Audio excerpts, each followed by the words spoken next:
শ্রীরামপুরে BJP প্রার্থীকে তৃণমূলের দালাল বলে আখ্যা দিয়ে শ্রীরামপুর জুড়ে পোস্টার। বিজেপি প্রার্থী খুঁজে না পাওয়ার কটাক্ষ তৃণমূল প্রার্থীর। গোষ্ঠীদ্বন্দ্বের কথা অস্বীকার বিজেপির। বিজেপির দ্বিতীয় প্রার্থী তালিকা ঘোষণার পর থেকে বিভিন্ন জায়গায় বিক্ষোভ আন্দোলন শুরু হয়েছে। চাপদানির পরে এবার সোমবার শ্রীরামপুর জুড়ে বিজেপি প্রার্থীর বিরুদ্ধে পড়ল পোস্টার। পোস্টারে লেখা রয়েছে চায়ের কাপ হাতে বিজেপি নেতা ও শাসক দলের সদস্যের ছবি ভাইরাল। দুপক্ষের কথার অসঙ্গতি। পোস্টারের নিচে লেখা রয়েছে তৃণমূলের দালাল ভাস্কর ভট্টাচার্যকে বিজেপি কর্মীরা মানছে না, মানবে না। আর সেই ঘিরেই শুরু হয়েছে রাজনৈতিক উত্তাপ।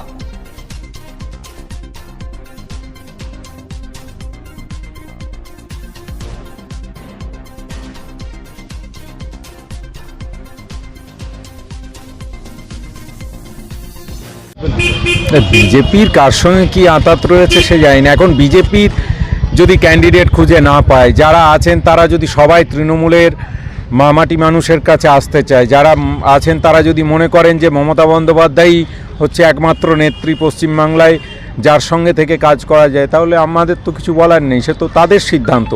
কারণ তৃণমূল কংগ্রেস, মমতা বন্দ্যোপাধ্যায় এবং অভিষেক বন্দ্যোপাধ্যায় যেভাবে বাংলার জন্য লড়াই করছেন, বাঙালিদের জন্য লড়াই করছেন, সেই লড়াইয়ে হয়তো সবাই মন থেকে ভিতরে ভিতরে তারাও সেই লড়াইয়ে সঙ্গী হতে চাইছেন। এখন জোর করে প্রার্থী খুঁজে না পেয়ে তাকে হয়তো প্রার্থী করতে হয়েছে। কি করা যাবে? বিজেপি প্রার্থী হওয়ার লোক নেই, তার দায়িত্ব আমাদের নয়। তারা ঠিক করবেন যে কে প্রার্থী হবেন না হবেন। এই পোস্টার কারা মেরেছে বলে মনে হয়? সেটা বিজেপিকে জিজ্ঞেস করুন, তারা বলতে পারবেন। তৃণমূল কংগ্রেসের আমরা যারা আছি, আবার বলছি যে আমরা বিশ্বাস করি গণতন্ত্রে, আমাদের এসব করার প্রয়োজন নেই। বিজেপির লোকজন যদি বিক্ষুব্ধ হয়, বারবার বলছি, গোয়াল ঘরে গুতগুতি তাদের সমস্যা, তাদের রাজ্য কমিটিতে গিয়ে সমস্যা হচ্ছে, রাজ্য দপ্তরে সমস্যা হচ্ছে। শ্রমিকবাবু এর উত্তর ভালো দিতে পারবেন, উনি তো প্রাজ্ঞ মানুষ, উনি নিশ্চয়ই বলতে পারবেন যে ওনাদের প্রার্থীকে নিয়ে কেন ক্ষোভ বিক্ষোভ সব জায়গায় হচ্ছে, শুধু শ্রীরামপুর বিধানসভায় নয়, সমস্ত জায়গায়, আলিপুরদুয়ার থেকে শুরু করে সমস্ত জায়গায় হয় কোথাও অগ্নিসংযোগ হচ্ছে, কোথাও বিক্ষোভ হচ্ছে। চারিদিকে এই অবস্থা। বিজেপির না আছে কর্মী, না আছে সংগঠন, না আছে বাংলার মানুষ, কিছুই নেই। তাদের যারা আছে তাদেরকে দিয়ে ওই কিছু তদন্তকারী সংস্থা আছে, কেন্দ্রীয় সংস্থা আর কেন্দ্রীয় সরকারে আছে, সেই সমস্ত দিয়ে বাংলা দখল করার যে চেষ্টা করছে, লাভ হবে না। আমাদের এখানে যারা আছেন, কাপুতারা আছেন, এখানে এনারাই যথেষ্ট। আমি তো শুধু এখানে এসে মমতা বন্দ্যোপাধ্যায় এবং অভিষেক বন্দ্যোপাধ্যায়ের প্রতিনিধি হিসাবে আছি। আমাদের শ্রীরামপুরের মানুষজনই বিজেপির সঙ্গে লড়াই করার জন্য যথেষ্ট, তার জন্যে উপরের দিকে যাওয়ার প্রয়োজন নেই। আশঙ্কা এখন আমাদের কিচ্ছু নেই, সবই আশা, পজিটিভ আশা। আশঙ্কা যাদের করার তারা করছে, বিভিন্নভাবে পোস্টার বিভিন্ন জায়গায় দেখছি, আমার তাতে কিছু এসে যায় না। আজকে বিভিন্ন জায়গায় শহরের আপনার বিরুদ্ধে পোস্টার, ওই তো বললাম তো, এটা নতুন নয়, চুচুড়াতেও গন্ডগোল হচ্ছে বা চামদানিতেও হয়েছে। আছে এগুলো কিছু থাকে, রাজনীতির ক্ষেত্রে এগুলো না থাকলেই অস্বাভাবিক ব্যাপার। তো যেটা আছে সেটাকে পেরিয়ে আমাদেরকে জয়ের লক্ষ্যে পৌঁছতে হবে। এই যে পোস্টার ফেলেছে সেখানে বলা হচ্ছে তৃণমূলের দালাল এবং বেশ কিছু ছবিও দিয়েছে, কি বলবেন? কিছুই বলার নেই। আমার সঙ্গে সারা শ্রীরামপুরবাসীর সম্পর্ক ভালো। সে কে তৃণমূল, কে কংগ্রেস, কে অন্যান্য দলে আছে, সিপিএমে আছে, সেটা নিয়ে আমি কোনোদিন ভাবি না। রাজনীতির জায়গায় আমি আলাদা। রাজনীতির জায়গায় আমি সনাতনী ধর্ম মেনে চলে বিজেপি করছি, যারা নেশনকে ফার্স্ট বলে, আমাদের ভারতবর্ষকে নিয়ে ভাবে। বাকি যারা রাজনৈতিক দল তারা নিজেদের মতামতে চলছে। আমাদের লড়াই রাজনৈতিক লড়াই, ব্যক্তির বিরুদ্ধে তো লড়াই নয়।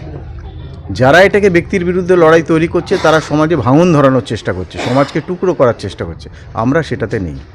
এই পোস্টারগুলো কারা ফেলেছে বলে মনে হয়? যেই ফেলে থাক, তারা অবশ্যই চায় না যে আমি জিতি, কারণ আমার একটা জয়ের সম্ভাবনা তৈরি হয়েছে এবং আমি সব জায়গায় বলছি যে আমি জিতবো। এটা কি দলের গোষ্ঠীদ্বন্দ্ব হিসেবে? দলের বলে নয়, কেন দলের হতে যাবে? বিরোধী দলও তো হতে পারে। এখন কে হবে, কে করেছে, আমি যতক্ষণ না দেখছি, আমার কাছে প্রমাণ আসছে, ততক্ষণ আমি তো কিছু বলবো না। সিপিএম বলছে যে তৃণমূল বিজেপির আঁতাত আবার একবার প্রমাণ হলো। তাই যদি হয় তাহলে চুঁচুড়োর বিধায়ক সিপিএমকে ডেকে বলছে যে তোদের ভোটটা আটকা, বিজেপিতে যাতে না যায় অসিত মজুমদার। তো আঁতাতের গল্প তো সেখান থেকেই শুরু হয়ে গেছে, তৃণমূল সিপিএম। আর 2 নম্বর সিপিএমের যারা ক্যান্ডিডেট তারা যে লড়ে যাচ্ছে তারা জানে না যে তারা 4% থেকে 45%-এ এবারে যেতে পারবেই না, অসম্ভব ব্যাপার। হ্যাঁ, তারা রাজনৈতিক দল, তারা তাদের প্রতিনিধি দাঁড় করিয়েছে, কিন্তু সেটার মানে এই নয় যে তারা জিতবে। এখন বিজেপির বিরুদ্ধে কিছু বলতে হবে তাদের, তা নইলে তারা মার্কেটে থাকবে কি করে? বাংলার মানুষই বুঝে গেছে তৃণমূল বিজেপির সেটিং। আমরাও বিভিন্ন প্রচারের কাজ চালাচ্ছি, সেই প্রচারের কাজেও বুঝে যাচ্ছি, মানুষই বলছে তৃণমূল বিজেপির যে সেটিং গোটা পশ্চিমবাংলা জুড়ে রয়েছে সেটা মানুষও এখন বুঝতে বোঝা থেকে অবুঝ নয়। আমরা কিছুদিন আগে দেখলাম 2024 সালে যে আরজি করের অভয়ার মৃত্যু, সেই অভয়ার মৃত্যু নিয়ে যখন গোটা রাজ্যবাসী তোলপাড়, শুধু রাজ্য নয় গোটা দেশ তোলপাড়, সেই সময়কালে দাঁড়িয়ে অভয়ার মৃত্যুকে কেন্দ্র করে যখন কালো মাথার ভিড় একটু একটু করে পাড়ার মোড়ে বেড়েছিল, সেই সময়কালে দাঁড়িয়ে আরএসএস পরিচালিত মোহন ভাগবত আমাদের এই পশ্চিমবাংলায় এসে বলে গিয়েছিল দেশে আমার রাজ্যের সরকার যা করছে তাতেই তার আস্থা আছে। এত বড় একটা ঘটনা যারা প্রমাণ লোপাট করে দিতে চাইলো, তথ্য প্রমাণ শেষ করে দিতে চাইলো, তাদের বিরুদ্ধে দাঁড়িয়েও তারা কথা বলতে পারলো না। সেই সময় থেকে দাঁড়িয়ে এবং আজ অবধি আপনারাও দেখেছেন যে শ্রমজীবী মানুষ তাদের যে শ্রম কোড লাগু করতে চাইছে কেন্দ্রের সরকার, সেই শ্রম কোডের বিরুদ্ধে যখন আমরা কথা বলি, যখন বন্ধ রাখি, তখন কিন্তু আমাদের রাজ্যের তৃণমূল পরিচালিত রাজ্য সরকার সেই ধর্মঘট ব্যর্থ করতে চায়। এর থেকেও বুঝতে অসুবিধা হবে সেটিংয়ের গল্প। এখন আপনারা কোথায় কি ছবি দেখেছেন, এখান থেকে আলাদা করে বুঝে নিয়ে আরও নতুন করে গল্প সাজাবেন সেটিং, এটা দরকার নেই। সেটিং ওদের আছে, এপাশ ওপাশ সবাই বুঝতে পারছে, পশ্চিমবাংলার মানুষ বুঝতে পারছে, কিন্তু আমরা গোটা বাংলাকে বাঁচানোর জন্য লড়াইতে নেমেছি। বাঁচানোর লড়াইতে সাধারণ মানুষ আমাদের সাথ দিচ্ছেন, আমরা এই লড়াই এই বছর